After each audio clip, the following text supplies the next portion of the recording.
Okay, so we're going to start the presentation off this afternoon with just a quick review of the current state of play in New Zealand and where things are at, certainly from our viewpoint as professional learning providers.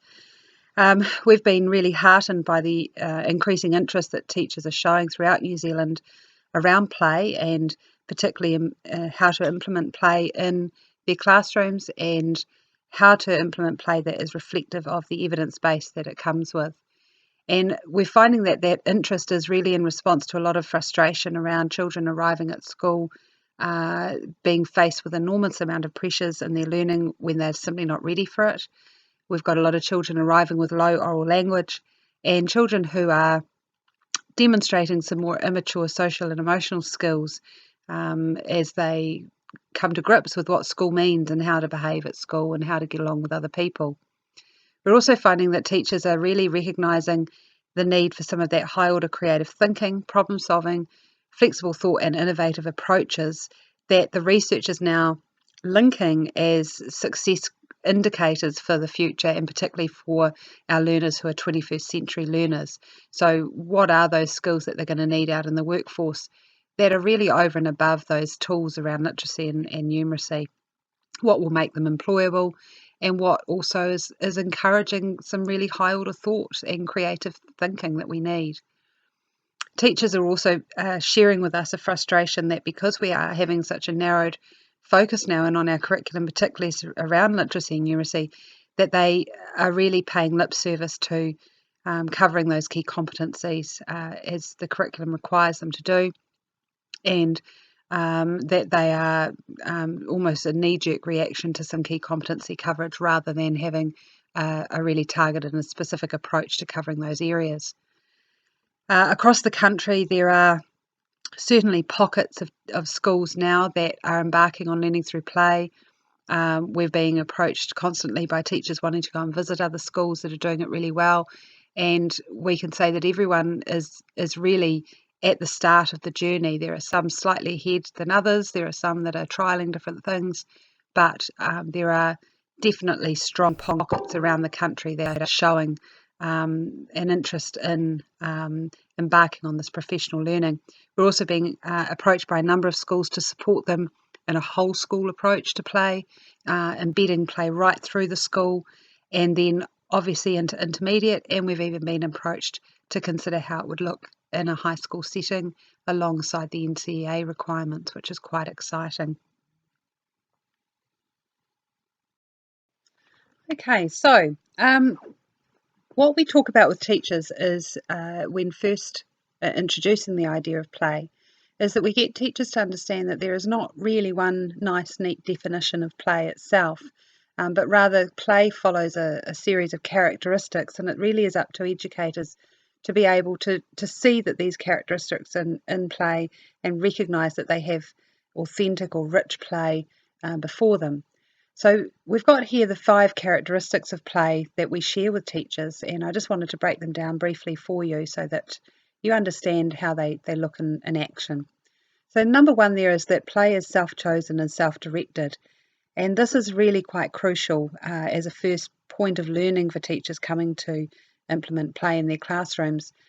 The difference between play that provides rich and authentic high-order thinking and low-level play is the difference in whether children direct this play or not themselves and have choice over what they choose to play with. A key component of this characteristic is that children must have the freedom to quit. They must be able to reach a point where things get really tough, whether they're faced with conflict with their peers because someone wants something that they want to play with, or that they've come across a problem in their play that isn't going right. And at that point, they have the freedom to be able to walk away from it. And what we find is in play is that if children are really internally invested in it and are motivated to keep going, this is when those high order skills come to play, because the easy option would be to walk away. But more often than not, they choose to stay and work out the problem or overcome the challenge or negotiate with their peers in order to be able to keep playing and continuing in the game that they want to play in. And that's really the key to the power of play, is providing that internal motivation to keep going in the face of an obstacle. The second characteristic there is that it is process rather than product driven. And this is another challenge for teachers, particularly in our current education climate, where we are being asked to report on outcomes and look to getting children to certain levels, that actually play is about recognising that learning happens whether or not a product is the end result. That the learning is often so rich in failure, it's so rich in things not working out and us having to redesign or renegotiate. And so we have to look to the process of learning rather than the end product. And a big component of that too is educating our parents around that, which we'll come to a little bit later. Play itself also contains structures or rules established by the players themselves. So this is often where we confuse play with things like sport or games. If we're talking about play in terms of high order cognitive learning, and particularly the key areas around flexible thought and other executive functioning skills, then play must be about the children negotiating the rules or the structures themselves. You take, for example, a weekend or a neighbourhood game that gets set up by the kids in the area, and they're down at the school field, and it's a Saturday afternoon, no one's around, and they want to hit the ball around as many of us would have done growing up, and they don't have any of the right gear. They want to play softball, but they've got a cricket bat, don't have any bases. Put some shoes out, negotiate the out of bounds, pick the teams, and away they go. And the rules evolve as the play continues, and there's room for plenty of challenges, and there's room for plenty of arguments about who's in and who's out, and all that sort of thing. Now that's play. You compare that to something like Saturday morning sport, where the rules are very clear in the rule book, that the adult is the referee that makes all the decisions, or an older child. There's uniforms, there's competition, and there really is very little room for children to negotiate any of the rules themselves. Now, that is sport, and there is certainly a place for sport and for the skills that children learn through sport, but we mustn't confuse sport with play. You can play a sport, but to actually be engaged in play and learning in play is quite a different skill set, and that's that characteristic there at number 3. Number 4, play is imaginative, non-literal, and removed from reality. In other words, we need magic back in our children's lives. We need to be able to have our children being able to sit in an imaginative world and hold all the information in that world as they play their game. And for many of our children now, that's a very difficult thing for them to do, because they're faced with a lot of reality all the time, whether it's reality TV or perhaps news that children shouldn't be hearing, and reality of family life and all that sort of thing. Our ability for children to make believe and to lift the lid on what is possible is becoming quite endangered. So the part of play that's quite magical is very important for children's development, particularly in socio-dramatic play that we see as children mature, that there are some quite key skills there that they develop, particularly in their executive functioning skills, that they do so through socio-dramatic play and imaginative play. So that's a really important one that we need to see happening more in our classrooms.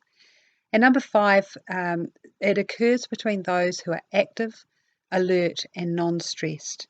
In other words, that children who are arriving at school from backgrounds that have created a lot of stress for them, who are perhaps active but not quite in the way we would like them to be, or hypervigilant, stressed or traumatized.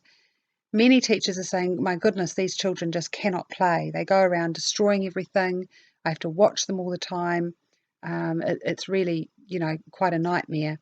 And when we think of those children and go back to some of the neuroscience around what's happening for those children, particularly those who have experienced trauma of some kind, is we know that they're not functioning in the part of the brain that allows that high order thought. So in other words, they're really at that fight or flight mode, perhaps sometimes in their limbic system, their emotional response system, they're certainly not working in that frontal cortex of their brain where they're able to engage in high order thinking and creative thought. So play for those children means that it's very low level and it requires a lot of extra input by the teacher. It's certainly not to say that they can't play. In fact, they need more play because it is far less of a stress on them to be able to play, and it gets them back into a position where they can potentially connect those pathways up in the brain. But it is certainly a challenge for teachers to be able to provide opportunities for children who are in that state to appreciate the richness that play provides in terms of those learning skills. So often we get asked, what is play and what it is not? And this is where at times it's frustrating for senior managers that know a teacher's trying to implement play-based learning, but they don't know themselves what they're looking at. So we thought we'd run you through some of these examples. So firstly, what play looks like in the classroom. Well, students are in control of the direction of the learning and have a say in the activities they wish to engage in. Students who are active, engaged and confident. We see students who are respectful of the learning environment and of other learners. There will be lots of rich conversations happening between students and between the teacher and the students. And students who are in control of their own learning are focusing on what interests them. There'll be creative use of loose parts to facilitate higher order thinking.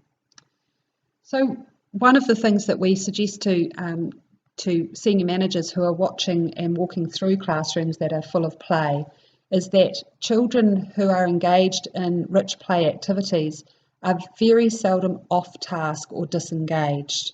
In fact, as in my previous role as an RTLB, I have never seen such high levels of engagement in classes when I have been inside a play-based learning environment.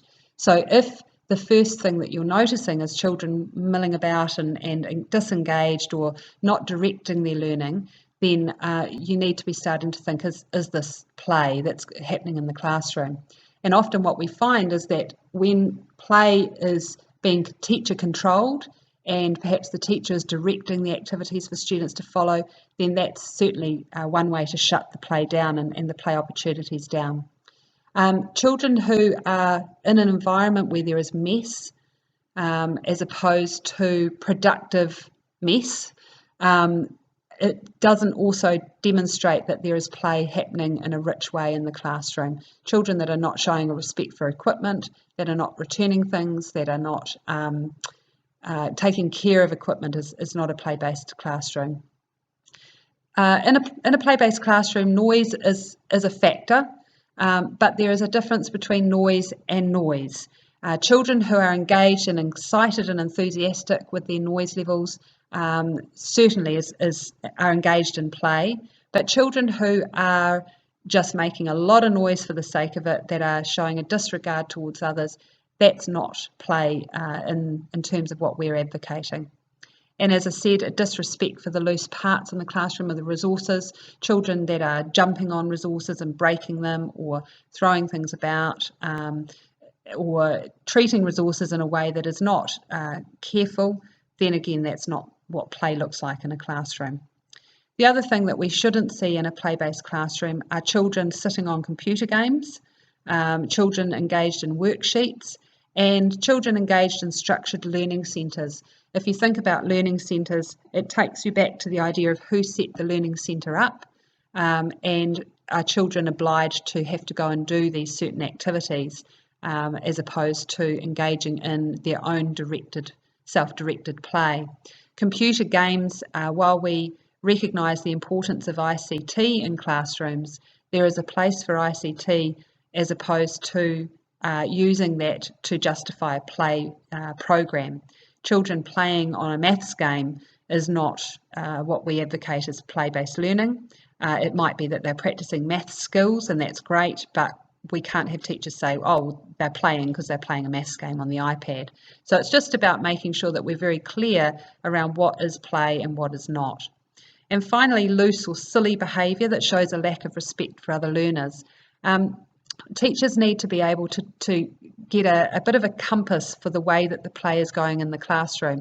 And when children start to lose focus in their play, and it becomes that point of transition where children have had enough of one type of play and they're looking for something else, sometimes the play can get a bit loose and a bit silly, and that's when a teacher needs to be able to come in and just redirect enough without taking over and controlling, but redirect enough so that the children don't become really silly in their play.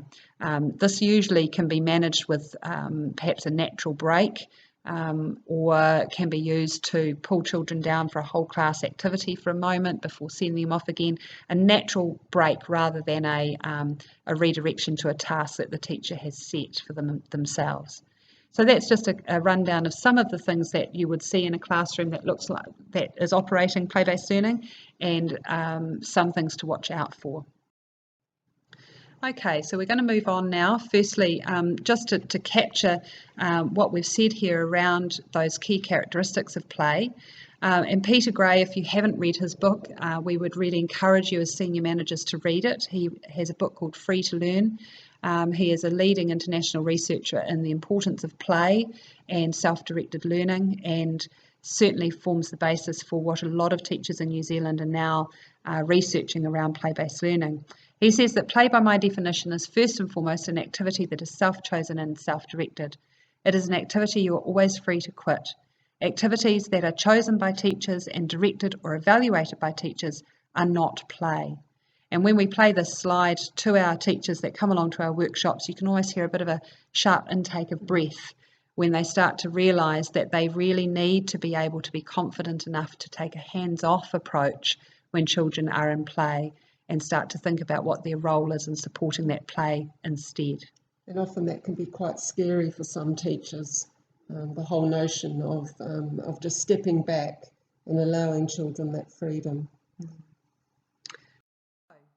Just to give you a bit of background on the evidence around play and the research that underpins this pedagogy, there is a huge amount of research on the role of play. There's decades and decades of it. And this is certainly not a pedagogy that's a bit of a fad. This is something that has been there for a long time, and rather suspect that with current education policy and direction, we've lost our way a bit on what the research says about how children learn and what's good and healthy for children in their learning. So there's a lot of research. Early childhood research in particular documents the developmental importance of play in all aspects of learning. And you can see there the key areas of learning for children. And what we often say is that it is your best bang for buck. If you're going to want to cover an array of skill development in children of all aspects of their development, play is the way that it does it best. And it does it in a way that's very natural and very unassuming, and yet highly effective in children's development. What we find that's something that teachers often struggle to understand when we're talking about play is we are not talking about children just learning basic skills, although that does happen in play. What we're wanting to challenge teachers on is getting to think about how we support children to develop higher order cognitive and social emotional skills. And what the research tells us is that if children are engaged in authentic play, like those characteristics we've just shared with you, then they are more likely to develop these higher order thinking and social emotional skills than we can possibly ever directly teach them or structure opportunities for them to learn themselves. And this is why play is so beneficial to children, because it really does lift the lid on their learning. And we just can't simply emulate that kind of learning in any way that we would possibly teach it or arrange it for it to happen. Another really important part of the evidence links to the benefit of children's oral language, particularly in terms of learning conversational skills. We often say to teachers that if they are running an effective play-based environment, then they don't need to specifically plan oral language activities, because children are engaged in very rich oral language constantly in their play all day. And they're doing it in a way that is very natural and very appropriate to developing those key conversational skills. It allows them to understand children, their peers, and other adults involved in the classroom from a variety of perspectives. And their vocab development is quite extensive because they're learning words and language and phrases that are very specific to the play concepts that they are being presented with in the context of their play. And finally, for many of you, I know, have invested in your teachers, all hearing the work of Nathan Makaire-Wallace and Brainwave and the other neurological research providers out there now that are trying to get the message out around how healthy brains develop. And you will certainly not be disappointed to hear that the messages that they are presenting certainly support the extensive research that is around on the importance of play. And we've had this research here, as we say, for over 30 years. And now that we've got the technology to be able to map the brain and see how the brain works, it only serves to confirm what these decades of research have demonstrated to us about the importance of play. So neurologically, it's the way that the brain wires up. Again, if we're looking at the evidence, there does seem to be some contradictory evidence at the primary school level around the value of play. When we're looking at the international literature around play and the benefits of play, there is certainly a lot of literature within the early years area of research, but very little within the primary school context, and certainly very little in New Zealand. The reason for this, Guy Claxton talks a lot about in his work, where he talks about the idea that the primary school classroom has really been established with the purpose for transferring knowledge and getting them ready for the workforce. And so this idea of having children continue play through from preschool is a little bit of a struggle for many, as we think, well, play really isn't rigorous enough to be able to say that they're really learning. So we have to get on with the learning now rather than letting them play all day. The problem is that the literature itself in this area, as I say, internationally focuses on the early years level, and that is defined as the ages of 3 to 7 internationally. So we can determine play literature to sit within that preschool level, but as we say internationally, this does include that 5, 6, and 7-year-old age group. So we have to be careful around the kind of literature we're looking to as the evidence base for what we're doing in primary school level. The reason why play doesn't have a particularly strong following in the primary school sector is that play itself doesn't look hard. The characteristics of play make it look like it's trivial and not very rigorous. And because of this, play itself doesn't seem as a valid form of learning, and that learning really should be quite tricky and it should look hard. And certainly Peter Gray in his book talks a lot about the perception that play itself is quite easy, when in fact actually children in play are working much harder than they would be sitting at a table listening to the teacher teach them.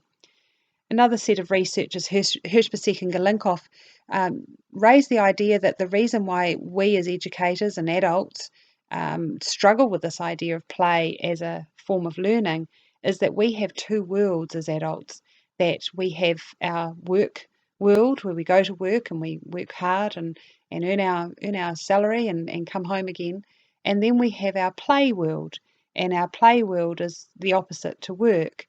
Whether it be gardening, whether it be playing rugby, whether it be eating chocolate and reading a book, whatever it is that we do that opposes the hard life of work means that we have these two worlds. And what we're trying to do now with children is slot school into that work world, and school becomes the work, and children work all day and then go home to play when they've finished working.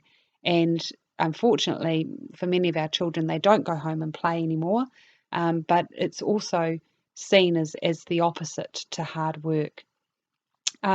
Play itself is also seen as a less superior way in which children are to be taught literacy, numeracy, and science-based knowledge, and yet we find that children engaged in rich play actually explore science concepts far more willingly and readily than they do when there is teacher direction and the task is set by adults. And also too, our parents have come through the education system and they have a certain model in their head of what learning looks like. And so when they hear that their children are just playing all day, it doesn't marry up with what they understand learning to look like. And so they don't see it as real learning and therefore irrelevant to the learning process itself. So these are some of the challenges that we face within the literature. Certainly one of the key components of the literature here that's very important to understand is that we tend to hide the word play within the primary school sector of research. So there is research there, but it takes a little bit of digging to find it, because if we use the word play, it's not seen as rigorous as other forms of learning. Examples of this include things like active learning, enriched curriculum, discovery, developmental, enhanced discovery, student ownership of learning, all these lovely camouflage phrases to make play sound more academic, when actually when we uncover some of that literature, it does come back to the key components of developmentally appropriate self-directed learning or play opportunities in the classroom. So one of the things we do for our teachers is we really challenge them to think about using the word play in order to give it more validity, and encompassing that use of the word play with a wide variety of education around it, and upskilling your learning community for them to understand the very benefits of play and what the learning is for the children within their play.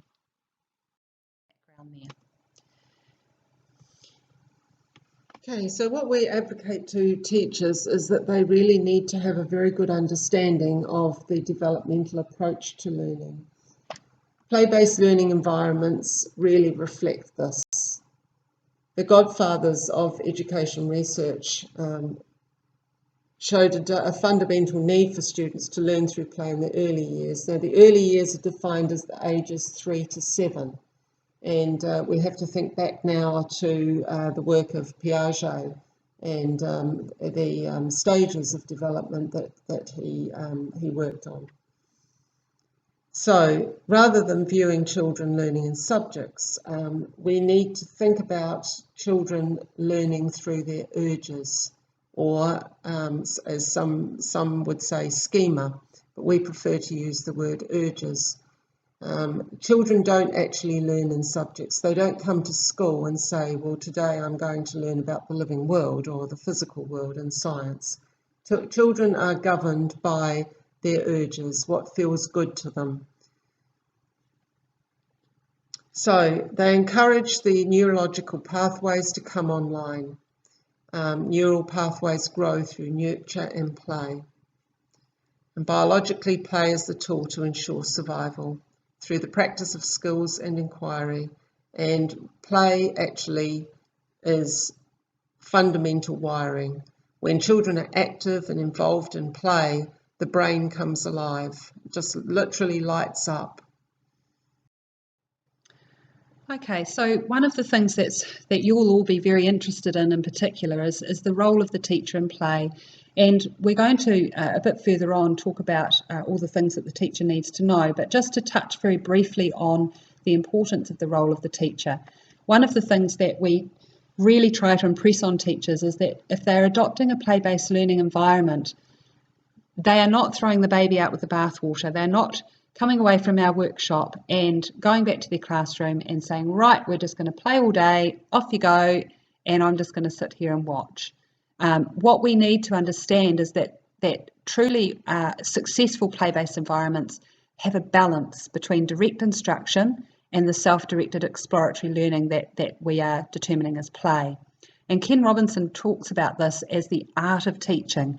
We need teachers to know exactly when there is a need for direct instruction or skill direction, and also know when it's important for them to step back and let children discover the learning for themselves and direct it and be in a position to engage in that higher order creative thought. So how they do this is something that comes right back to Vygotsky and his work within the zone of proximal development.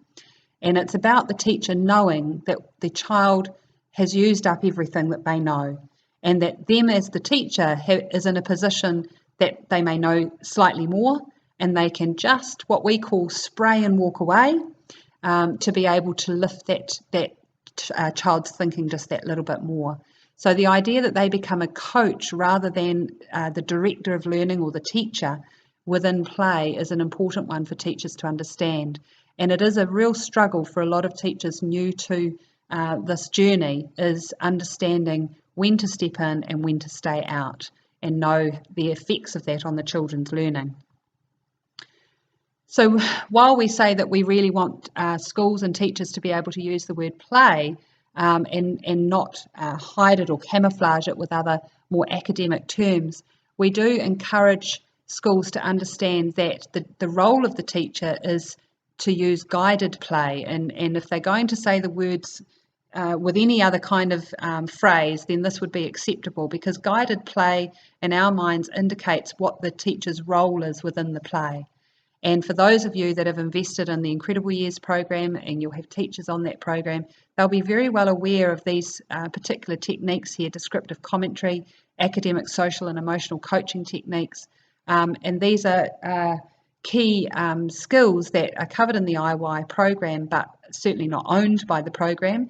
They are just very good teaching skills when it comes to working in an environment where children are self-directing their own learning.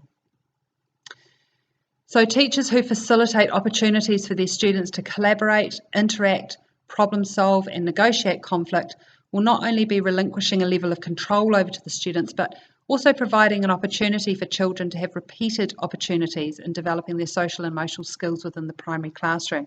So in other words, the role of the teacher is to know when to let go and when to pull in. And they must do that dance every day that they're in that learning environment, knowing when to become the direct instructor and knowing when to leave it over to the children for them to be able to have that opportunity to develop those skills within the context in which they're engaging in their play. Okay, so we advocate there's a need to have a balance between deliberate acts of teaching and play. There is still time in the classroom for guided literacy and guided numeracy. But the other areas of the curriculum document will be covered in children's play. So teachers need to free themselves up during the day to observe the learning in the play. So they need to become especially very skilled at making these observations and linking them to the curriculum document. So in order to do this, we believe that teachers should take 2 reading groups per day, 1 writing group and 2 numeracy groups. So if teachers are freeing themselves up from what we would consider to be too much emphasis on the literacy and numeracy guided reading lessons, we need to free ourselves up so that we can be with the children, observing their play, seeing the other areas of the curriculum, and also scaffolding the learning and supporting the children. Okay, so I can hear some teachers and school managers saying, well, my goodness, what about our target children? What about those children that need extra help with their writing and their literacy skills? And what we're finding is that by allowing children time to play and by teachers observing the play and what the learning is, that all the foundations for reading and writing and numeracy are being covered by the children. They're practicing all the early literacy skills that they need through play. We're also saying that teachers will free themselves up in order to pull those children out at various times during the day that need extra, perhaps some extra tuition with reading and writing and numeracy. So it's a general flexible timetable that we're talking about. So teachers are thinking, I need to cover two reading groups, my one writing group, and my two numeracy groups sometime throughout the day. That they're not going to try and cram those groups into the morning, that they've got the whole day to take these groups. And then there's time on top of that for pulling out these extra times when children need the extra tuition. So teachers will, and we find that that children are making very good progress under this this type of timetable. That children, the love of reading is coming back to them, and the love of teaching reading by teachers, because no longer do we see that children are on a conveyor belt where teachers are panicked because they've got 6 reading groups to take in a day. They're actually spending quality time with their reading groups.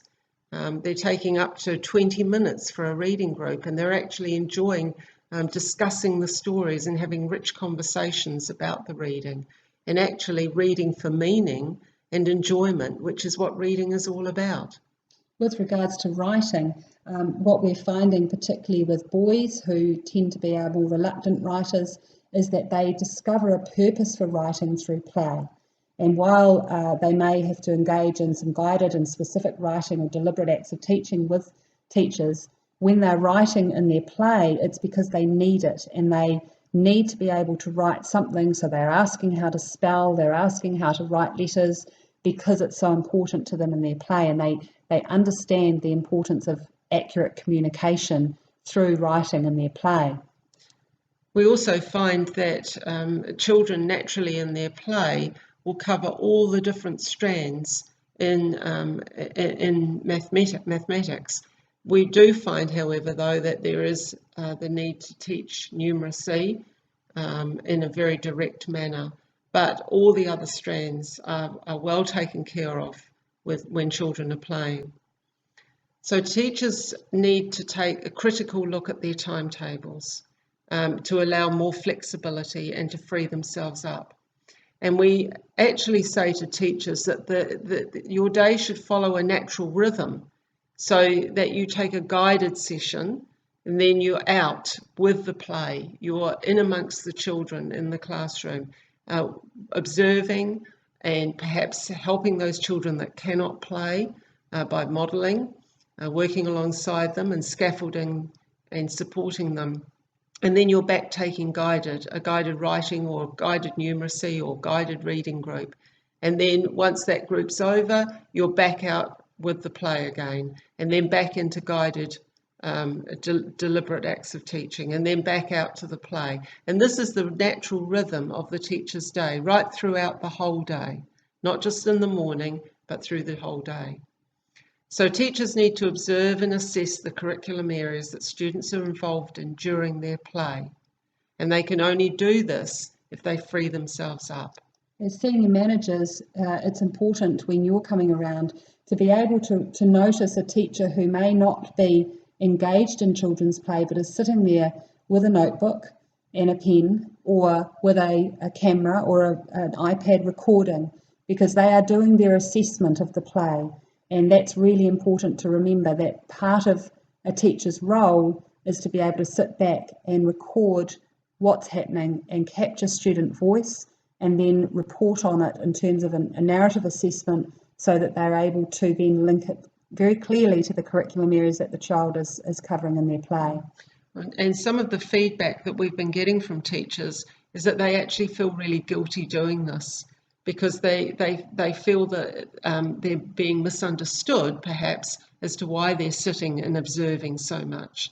That the expectation is that they're taking a guided group, or they're actually in with the children with the play. But more often than not, they will be observing. So schools also need, I think, to take a fresh look at separating out literacy into different subjects. If we're talking about freeing ourselves up on our timetables, and I think we need to really consider the place of phonics as a separate subject.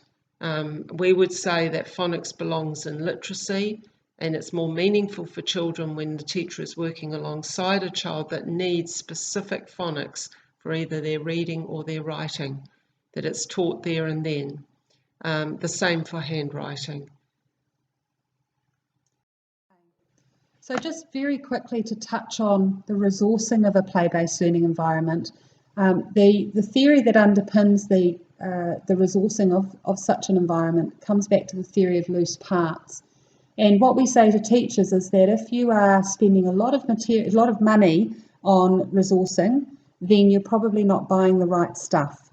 The idea around encouraging children to engage in and experiment and construct and invent means that they need to have resources that are open-ended and real. And this comes back to what some people just would see as a lot of junk. And one of the bits of feedback we get is that often it can look pretty much like a junkyard in a classroom with some of the resources that are there. But the key point to remember about children engaging in loose parts is that it's what they are able to create with their imagination as well as with those materials that encourages that high order thinking. So we want teachers to be able to start to look for loose parts in a different way and look to resources that are as open-ended as possible, and to source these from their community, where for a lot of them it could simply be a donation rather than any great big cost to it. So one of the things that we've noticed in going around schools and providing feedback to schools on their play is that unless teachers are getting the loose parts right, then the play isn't going to be rich and high order. And we've certainly been in many classrooms where the loose parts are not there, or very low level resourcing is available to the children, and as a result the play is low level, and that can often turn teachers off, turn schools off to the possibilities of the learning that can happen in play with much more richer loose parts that are available. So just also really to touch on some of probably the areas that you're most interested in, which is the paperwork side of play-based learning. If you can imagine the very fundamental characteristic of play being self-directed and self-chosen, the traditional documentation approach is quite different in a play-based learning environment as a result of that characteristic. We often say to teachers, so if children are owning their learning and they're making decisions about what they want to learn and how they want to learn, how on earth do we possibly pre-plan this? And really in a play-based environment, we can't be expecting teachers to create big long-term plans that cover a whole term's worth of work in quite a lot of detail.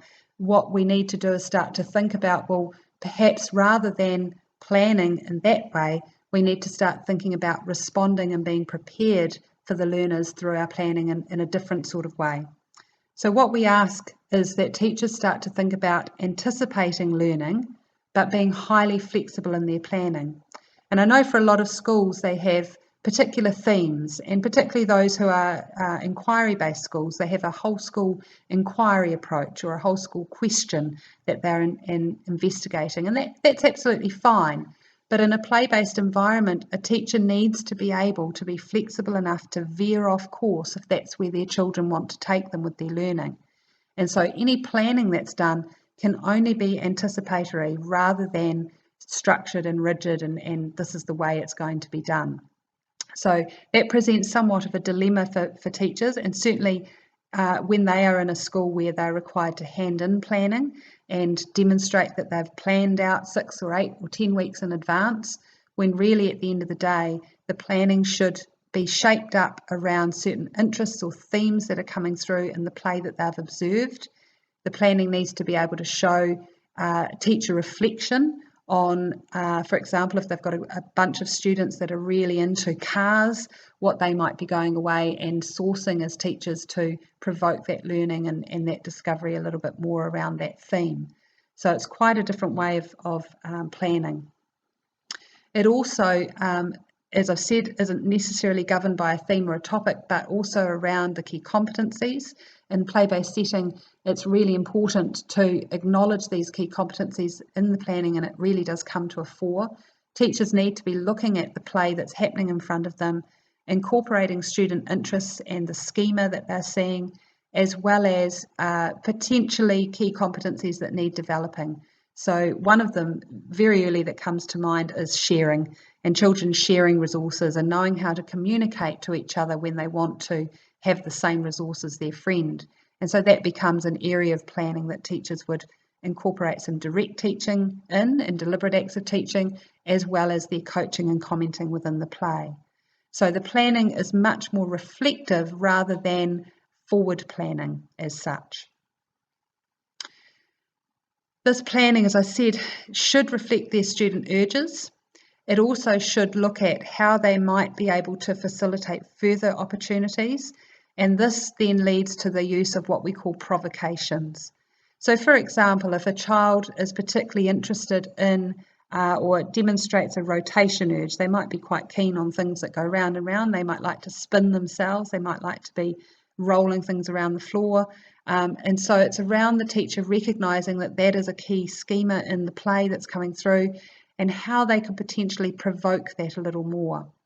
Another use of provocation is when the teacher might see an area of the curriculum that perhaps isn't naturally being covered in play, and I can think of Planet Earth and Beyond might be one area of the curriculum, and they may bring in a provocation that might spark an interest in that. So it could be that they bring in a telescope, and they might bring in some photos of the moon and the planets and that sort of thing, and just have a discussion around that to demonstrate potentially what children might be interested in learning more about and provoke that inquiry a little bit more in the play.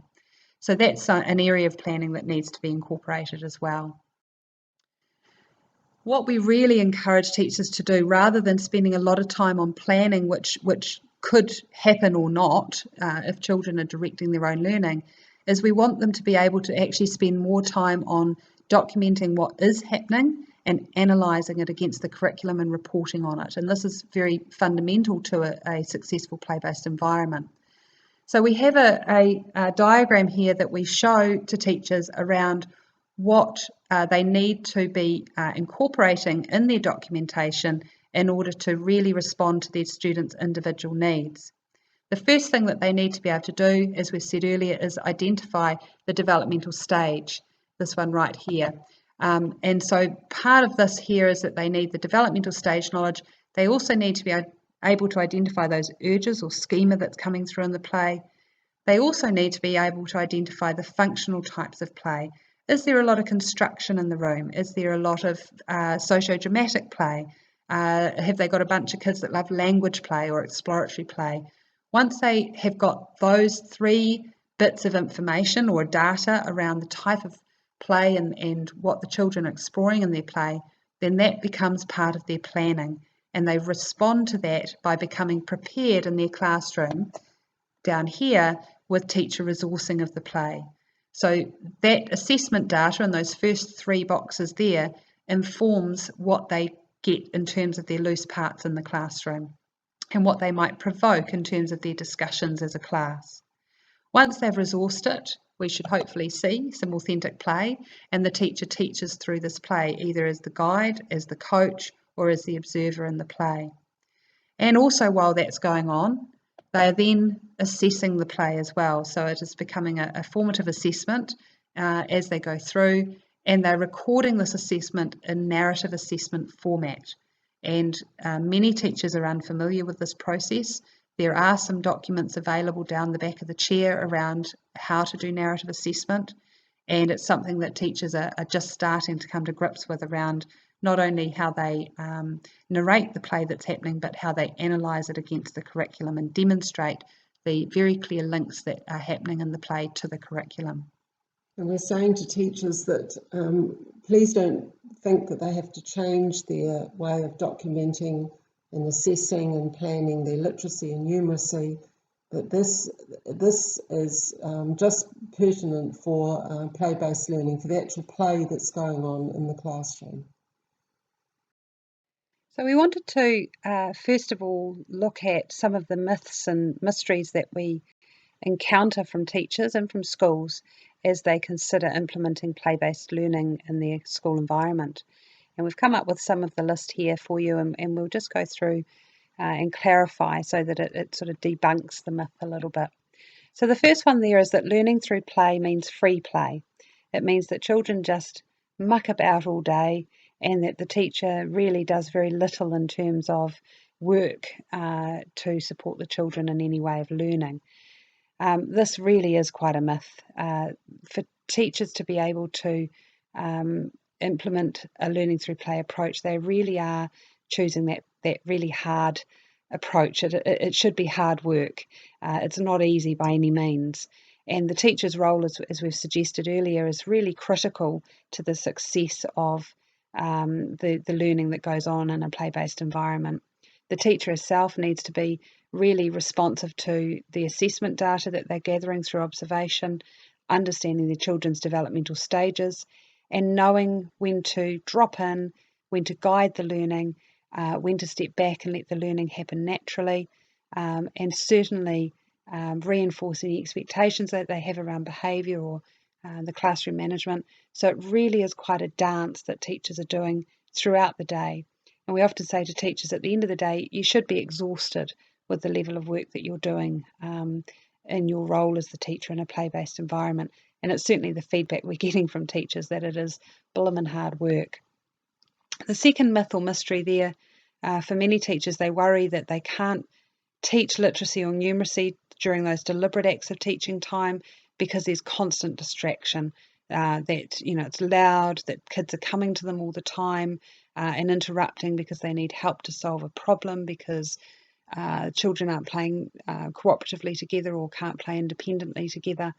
And our response to that is that there really should not be any direct distractions during that direct teaching time, because teachers at the very start of the year or the start of that point where they're going to implement play-based learning, they teach the expected behaviours, I should say, around how the children are to play and what the rules are in the classroom around the play, who to ask for help, what to do when there's a problem. There's quite a lot of teaching time at the front end of this, and as you would expect in setting up any classroom environment, so that by the time the teacher is able to begin those deliberate acts of teaching and the guided reading and guided writing and things, that the children are quite self-sufficient in their play or getting there within a reasonable expectation given their developmental levels. So it really shouldn't be a constant distraction that actually pulls the teacher away from the literacy and numeracy. If it is, then perhaps the teacher hasn't set up those expected behaviours clearly enough and reinforced them enough in that teaching time. A third myth that teachers often have is that the teachers lack control, which they do. They're giving over some of the control to the children, and as a result, they're going to face more behavioural problems. And we get a lot of teachers say, but what about behaviour management when children are playing all day?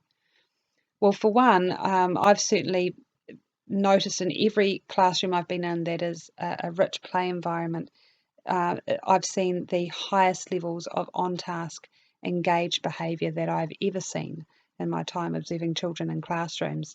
And this is because of the teachers understanding that even though there is a play-based environment, that children are very much directors of their own learning, the environment still has rules and there are still behaviour expectations.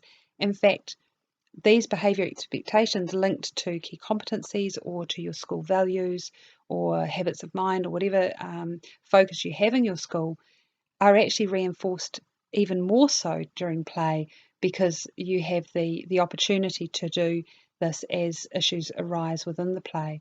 So teachers really do report that there is quite a marked drop in managing behaviour issues when learning through plays has been established in that classroom environment.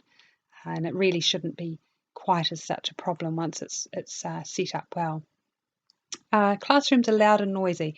Yes, children have a nasty habit of being noisy, but there is a difference, as we've said earlier, between mess and mess and noise and noise. We have to recognise that children get excited and play.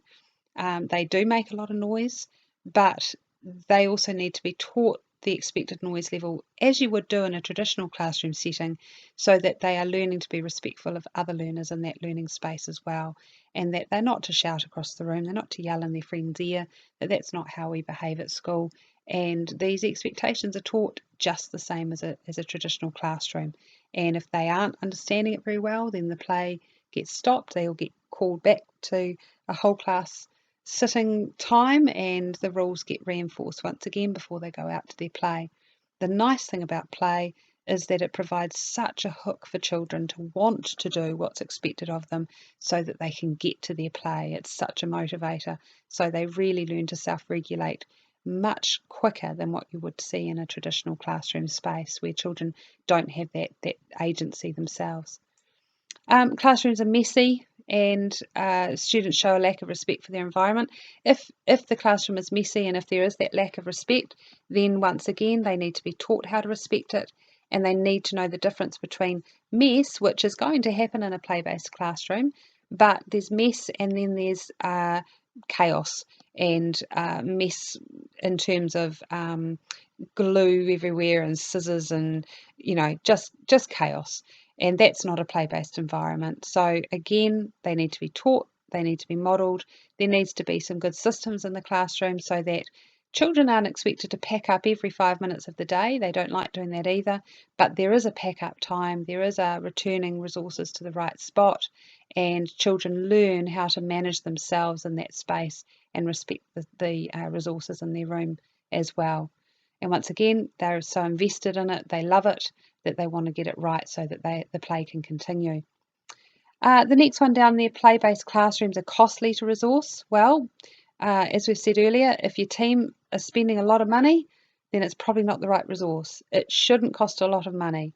We talk about two different kinds of resources in a play-based environment, the consumables and then those long-term loose parts resources. So the consumables are things like your plastics, your cardboard boxes, your things that are used to create and make, and often children are so proud of those things they want to keep them or take them home and that sort of thing, and that's great if they've used them in their play. But there are other resources that once finished with can be deconstructed, put away and ready to go again the next day. And these are resources that for many of our school community, like particularly our tradespeople, would think are a lot of junk. Offcuts of pipes, tyres, large loose planks, cardboard rolls, ends of the cables that electricians have for their cables, cable reels, those sorts of things. For many of our tradespeople, they, if you get asked them to bring along stuff like that, they feel like they're giving you rubbish. And so our community needs to be educated on the kinds of resources that are so important to be able to facilitate children's high order thinking.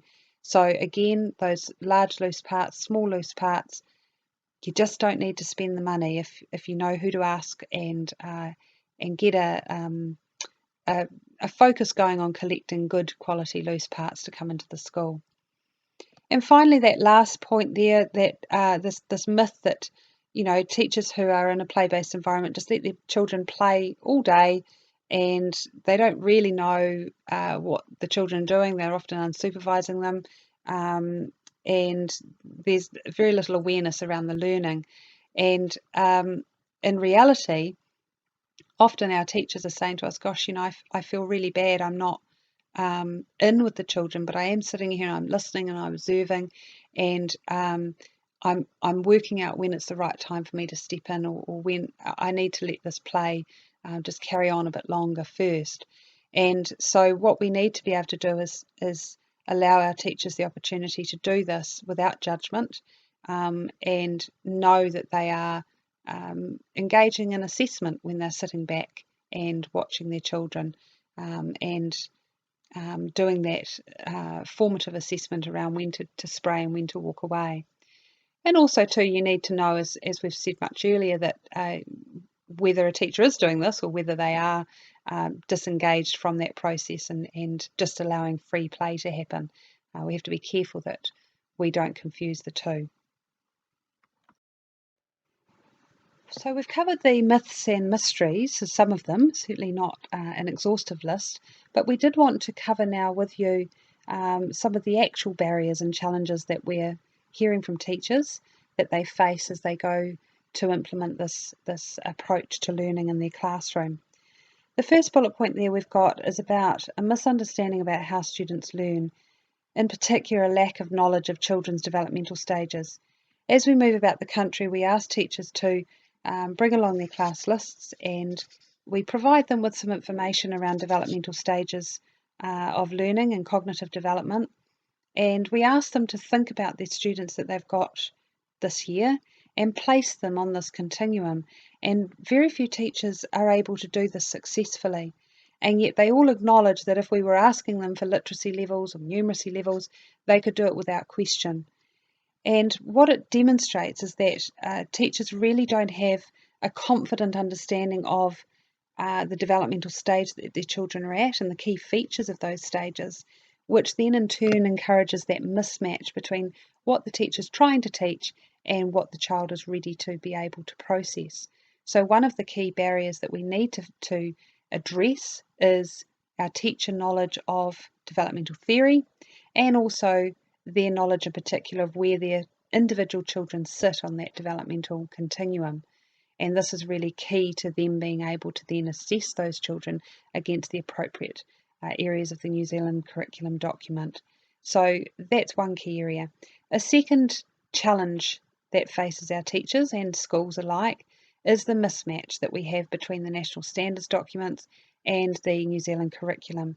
We have a world leading document here in New Zealand, the New Zealand curriculum document and Te Whāriki, and the two of them really are speak to the research around the importance of play and open-ended discovery and inquiry, and really allow teachers to look to that document and recognise how play sits within those key learning areas and values and key competencies of that document. Unfortunately, our teachers are required to teach to this document, but they're also required to report against the national standards. And these standards very much are in contradiction to a developmental approach to children's learning and certainly an appropriate approach to supporting children's learning. So there is that mismatch between the two, the document being very wide around all sorts of areas that children can explore and learn, and the national standards really narrowing the focus in quite significantly. And that is an ongoing frustration that we hear from teachers in our workshops. The third bullet point there talks about the misunderstanding about the importance of play.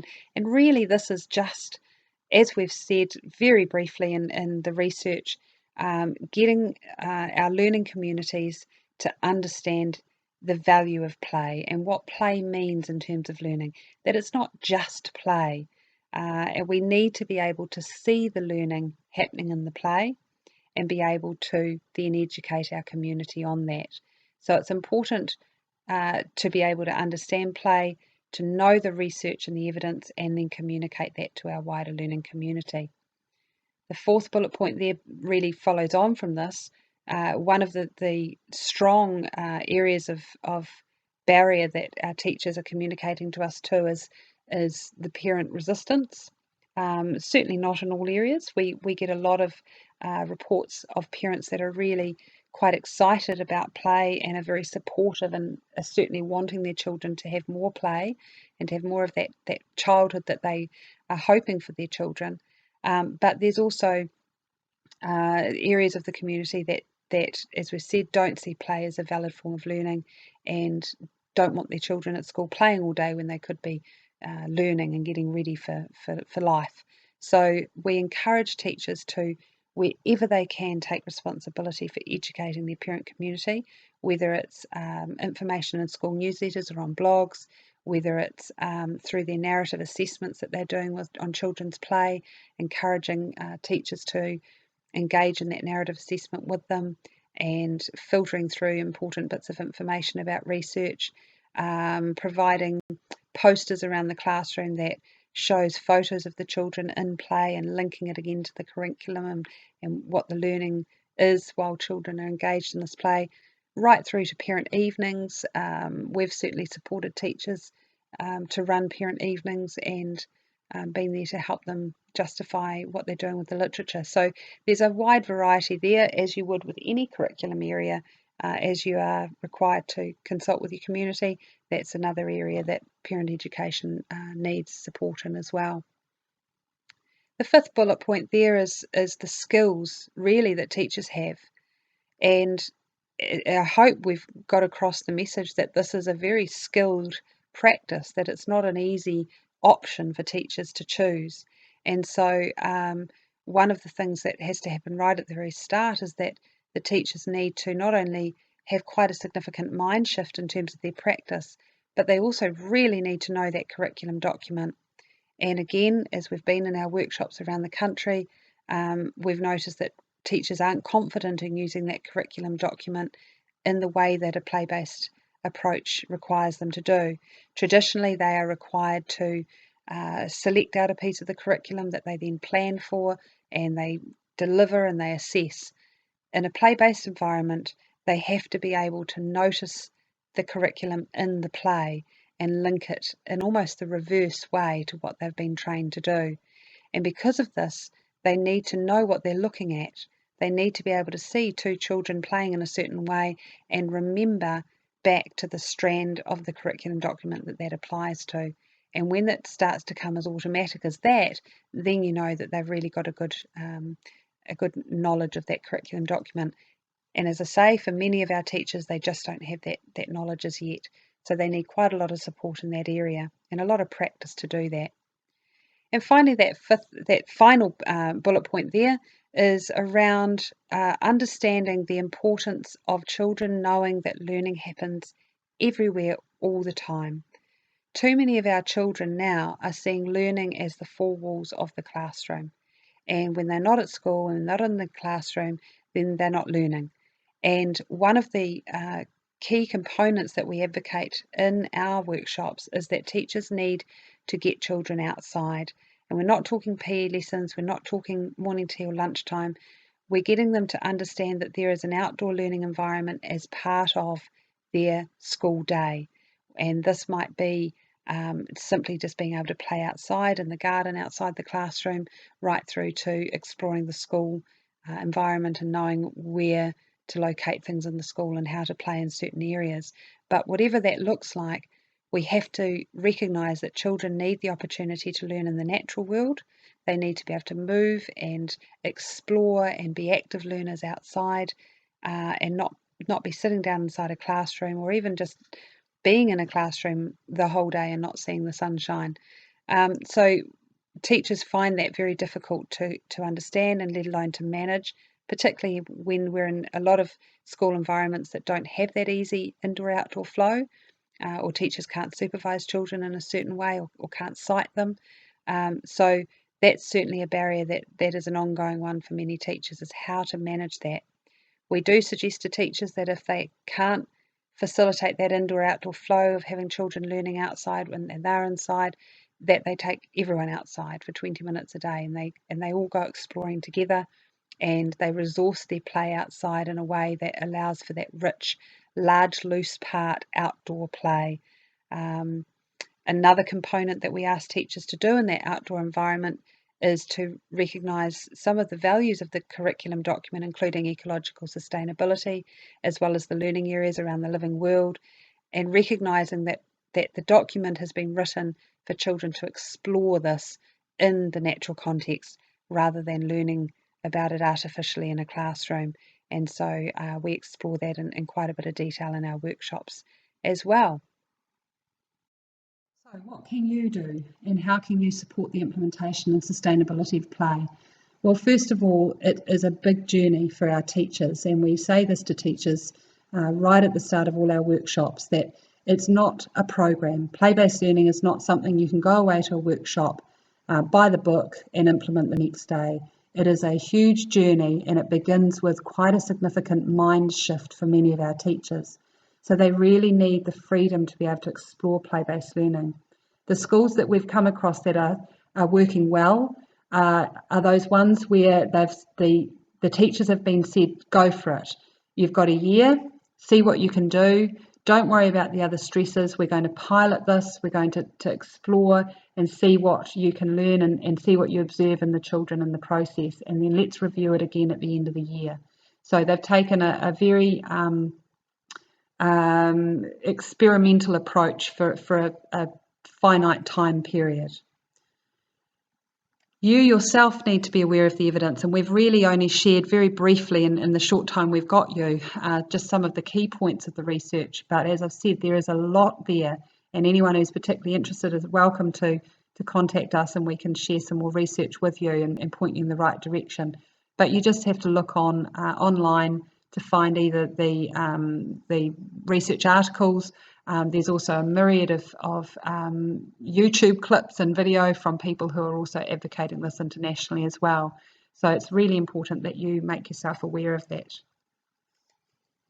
I think you need to also recognise that play-based learning journey is a long and difficult one. Teachers who are choosing to go down this way of teaching and learning in their classrooms, they're making a very difficult choice, and it's not easy. It's hard work, and they're certainly not taking the easy option.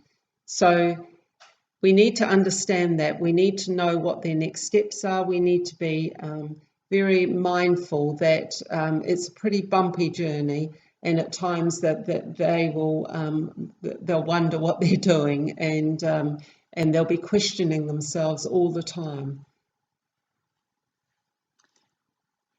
I think also you need to recognise that change cannot happen with teachers attending just one workshop. Just coming along to one of our foundation workshop will often ignite enthusiasm with teachers, and they'll come back and they'll be wanting to make changes, and then somewhere along the line some things won't work quite so well for them, and they may default back to some of the ways that that their classroom was running the way before they came to our play-based learning workshop. So really they need a lot of support and follow-ups. They need to not only attend more than just one workshop, but they need to come along with their colleagues as well and feel that they're working in a team and that they've got support of their colleagues and their senior managers. So on that line of then, we would advocate that teams of teachers come along to workshops, and then they can then support themselves long term by working collaboratively together and making the changes, and just being aware that everyone's on a different stage of the journey, and to help each other along the way. And again, that professional development should be ongoing. Teachers need that support over a long period of time, and we're certainly working with teachers that have been on this journey for 2, 3, 4 years.